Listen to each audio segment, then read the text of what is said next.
Okay class, let us discuss this question number 9 जो कि 2.8 के ऊपर डिपेंड करता है, यानी 8th क्वेश्चन के ऊपर डिपेंड करता है।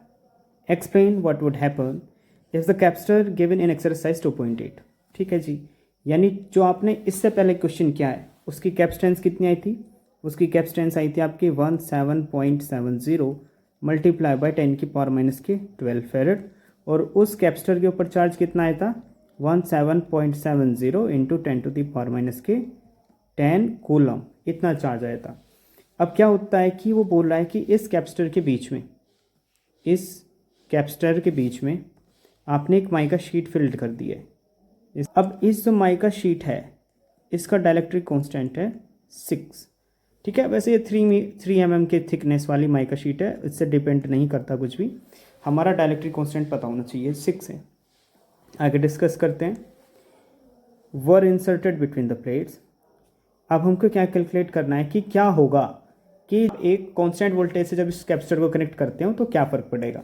सीधे सा बात है, ये पॉजिटिवली चार्ज हो गई, ये नेगेटिवली चार्ज हो गई।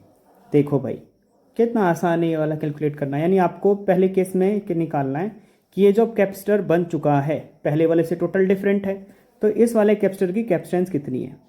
अब एक बात बताओ मेरे को, आपने वो टॉपिक पढ़ा है कि effect of dielectric on capacitance, dielectric का इफेक्ट कैपेसिटेंस के ऊपर कितना पड़ता है। तो नए वाला जो कैपेसिटेंस आता है वो पुराने वाले कैपेसिटर के टाइम्स होता है, तो के multiply by C.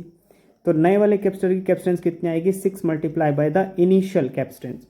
Initial capacitance कितनी थी? 17.70 इंटू 10⁻⁻12 फेरेड। मल्टीप्लाई करेंगे 60, 6 7 जा 42, 6 7 जा 42, 6 7 जा 6, 106.20 इंटू 10⁻⁻12 फेरेड। अब देखो उसने पूछा ना क्या होगा। देखो एक तो इसकी कैपेसिटेंस चेंज हो जाएगी, जैसे ही कैपेसिटेंस चेंज होगी इसका चार्ज भी चेंज हो जाएगा। तो Q1 को क्या करेंगे? Q1 equals to C1 into V. So Q1 equals to C1 कितना है आपके पास? देखो 106.20 multiply by 10⁻⁻12 into 100 volt. Is that clear? V equals to कितना आएगा? देखो ये 10⁻2 10⁻12, तो 10⁻10 रह जाएगा 106.20 into 10⁻10 coulomb. Is that clear? अब इसके बी पार्ट पे चलते। देखो इसके चार्ज पर फर्क पड़ता, हमने चार्ज भी कैलकुलेट कर लिया। इसकी कैपेसिटेंस पर फर्क पड़ता तो हमने इसकी कैपेसिटेंस भी कैलकुलेट कर ली।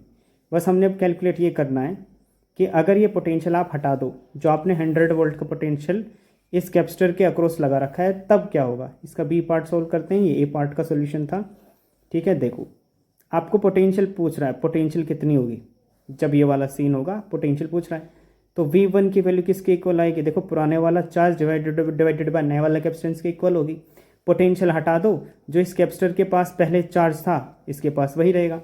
और पहले चार्ज कितना था? पहले चार्ज तो ये था हमारा 17.70 multiply by 10⁻10 coulomb divided by.